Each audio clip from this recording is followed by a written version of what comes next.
Bismillahirrahmanirrahim. Assalamualaikum warahmatullahi wabarakatuh.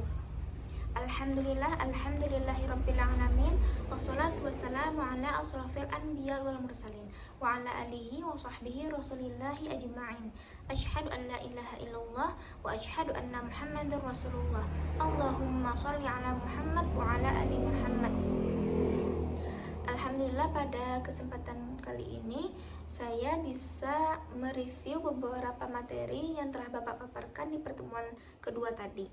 Nah, beberapa materi yaitu yang pertama mengenai hukum tajwid gitu. Nah, yang pertama itu ikhfa.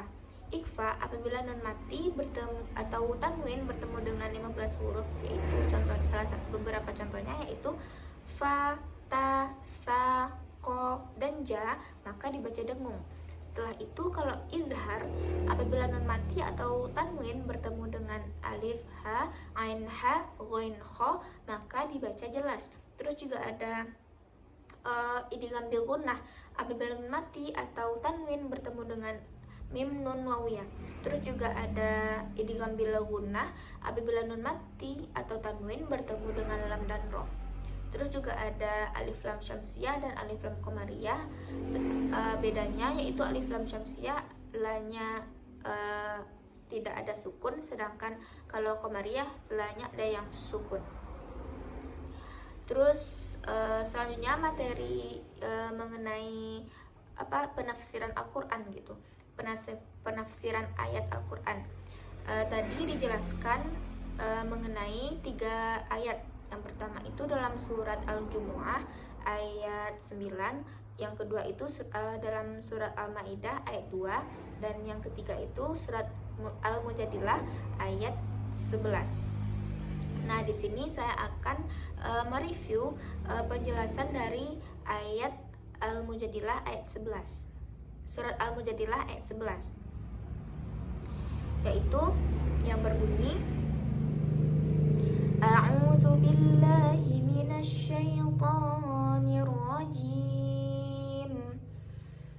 Bismillahirrahmanirrahim. Ya ayyuhalladzina amanu idza qila lakum tafassahu fil majalisi fafsahu yafsahillahu lakum wa idza qila anshuzu fanshuzu yarfa'illahu alladhina amanu minkum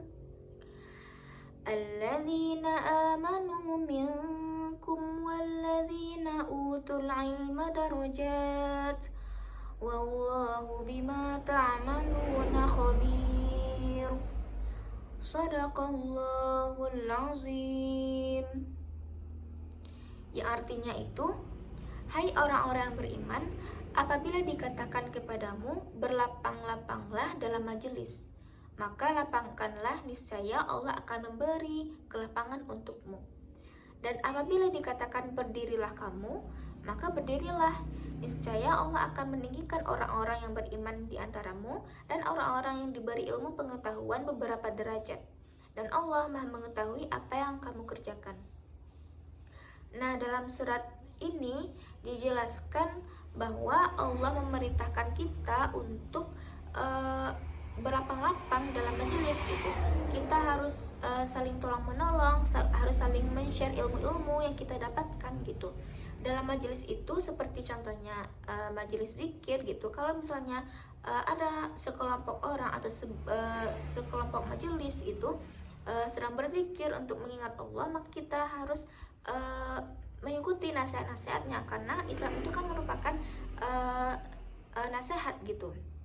Merupakan nasihat yang akan membuat kita tersadar gitu atau muhasabah diri gitu.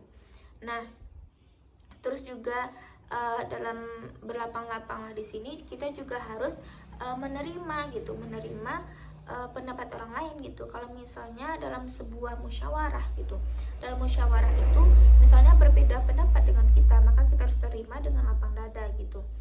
Terus juga dalam ayat ini kalau kita disuruh berdiri maka berdirilah. Maksudnya itu apabila Allah memerintahkan untuk tunduk dan apabila Allah memerintahkan suatu suatu kebijakan, contohnya itu sholat itu, maka kita harus sholat gitu.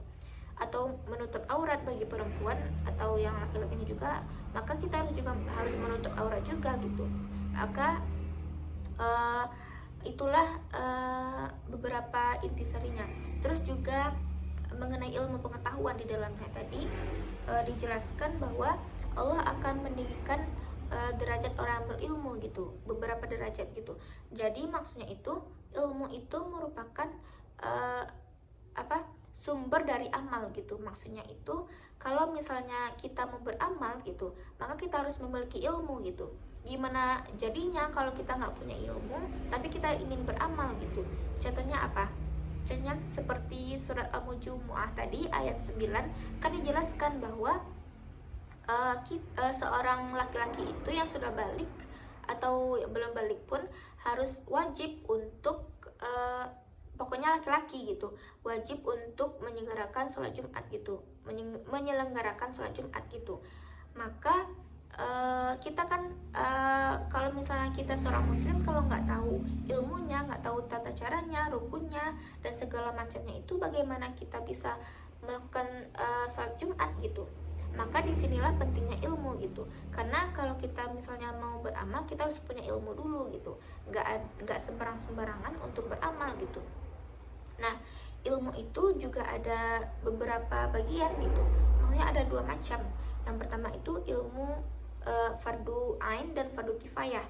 Nah, yang ilmu fardu ain itu adalah wajib untuk kita sendiri gitu.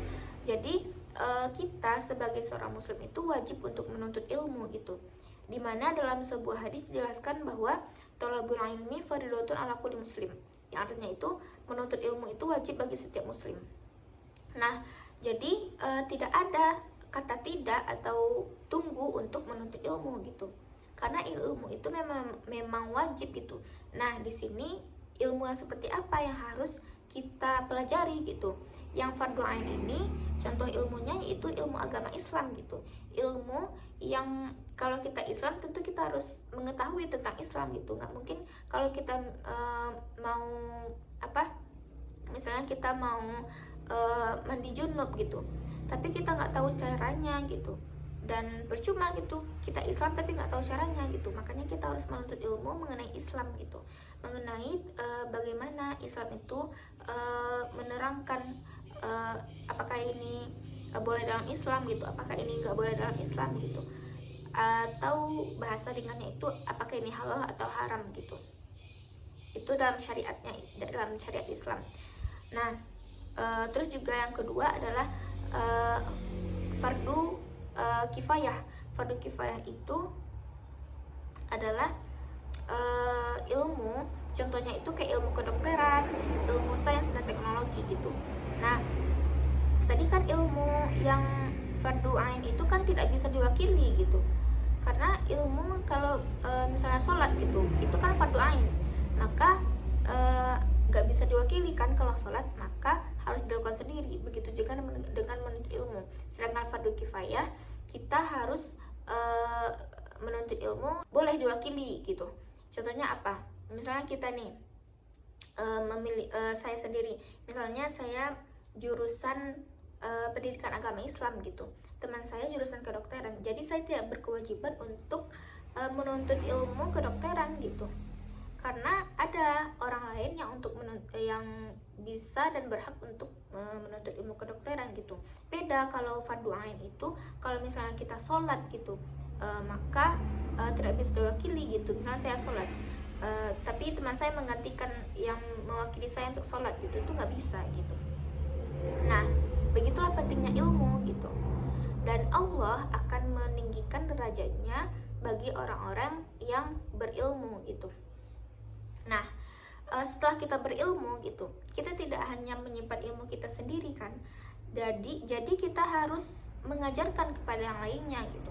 Nah, disinilah fungsinya kita atau saya gitu sebagai guru pendidikan agama Islam atau calon guru pendidikan agama Islam yang akan mengajarkan kepada murid-murid saya bagaimana Islam, Islam itu gitu. Bagaimana Islam itu harus diajarkan kepada murid-murid saya gitu. Contohnya saya mengajarkan murid SD gitu. Contohnya seperti ini. Anak-anak ibu gitu. Anak-anak ibu, ada yang tahu nggak kalau menuntut ilmu itu wajib gitu. Jadi kalau misalnya kita nggak menuntut ilmu, maka kita berdosa gitu.